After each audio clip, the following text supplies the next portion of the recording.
வணக்கம் நண்பர்களே. தமிழ் சினிமாவின் தலை சிறந்த நடிகர்கள் ஒருவர் தான் சியான் விக்ரம் அவர்கள். கடந்த 25 ஆண்டுகளில் மிகப்பெரிய உச்சத்தை தொட்ட மிகச்சிறந்த நடிகர்.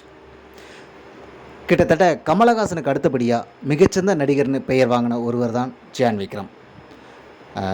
முதல்ல அவருக்கு ஆரம்ப காலகட்டத்தில் மிகப்பெரிய சர்க்கிள்கள் இருந்தாலும் சேது படத்துக்கு பின்னாடி கடந்த 25 வருஷமாக அவர் மிகச்சிறந்த நடிகராக வலம் வந்துட்டுருக்காரு.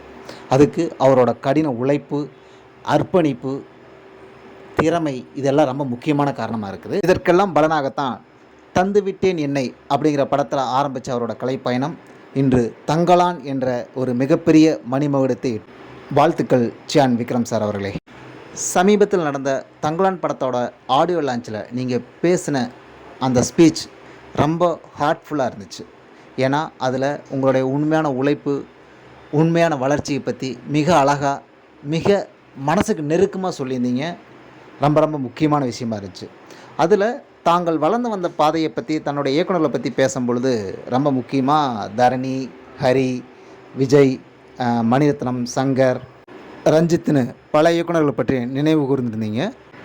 அதில் இயக்குனர் பாலாவோட பேரை சொல்ல மறந்துட்டீங்களா இல்லை தவிர்த்துட்டிங்களான்னு தெரியல. பட் பாலாங்கிறது உங்கள் வாழ்க்கையில் சியான்கிற பட்டத்தை கொடுத்த ஒருத்தர். ஏன்னா சேதுவுக்கு முன்னால் நீங்கள் ஸ்ரீதர், பிசி ஸ்ரீராம், விக்ரமன், பார்த்திபன்னு பல பெரிய இயக்குநர்களோட படங்கள் நடிச்சிருக்கீங்க. ஆனால் எதுவுமே பெரிய உயரத்தை எட்ட முடியல. அதை தாண்டி உங்களுடைய வாழ்க்கையில் சின்ன சின்ன கேரக்டர்கள் நடித்து டப்பிங் ஆர்டிஸ்ட்டாக கூட பல படங்களில் பேசியிருக்கீங்க.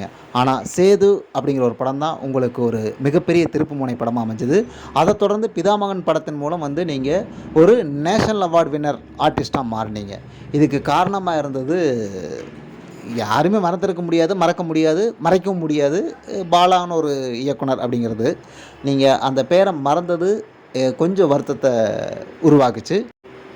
உங்களின் தங்கலான் வெற்றியடைய வாழ்த்துக்கள் சியான் விக்ரம் அவர்களே.